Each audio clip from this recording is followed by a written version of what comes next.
একটু দেখিয়ে দিই, ঠিক আছে? হ্যালো গাইস, আমার পিছনে দেখতে পাচ্ছেন বড় বড় পাইপ রেখেছে। এই পাইপ আছে ওই নদীর তীরে যাবে। এইদিকে এইদিকে। এই তোমরা কি ভিডিও বানাচ্ছ? আমি ঢাকা থেকে অনেক ভিডিও বানাইছি, ঠিক আছে?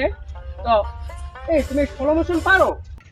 এই তুমি সরো সরো, এই ক্যামেরাম্যান তুমি আসো, তুমি ছুট নাও, ছুট নাও। ঠিক আছে ঠিক আছে, খারাপ খারাপ খারাপ খারাপ। এই ক্যামেরাম্যান তুমি এদিকে যাবো? হ্যাঁ একটু এদিকে আসো, এদিকে আসো। আচ্ছা, হ্যাঁ, ঠিক আছে, okay? ঠিক আছে। হ্যাঁ, ঠিক আছে। তো তোমাদের স্লো মোশন কিভাবে নিতে হয় আমি এবার, ঠিক আছে ঠিক আছে। ভাই কিসে কি উঠানোর সমস্যা না, একটু ধরো, আমাকে একটু ধরো। কিসে ভাই কিসে একটু সমস্যা নাই তো, কোনো ব্যাপার না, সমস্যা না। ভাই আরেকবার লই ছোটটা ওকে ভাই। ওকে ওকে, আমি আবার দেখা করবো, ঠিক আছে? ওকে, ভালো থেকো। আরে ব্যথা পাইছেন ভাই, ব্যথা পাইছেন? No no no no no no no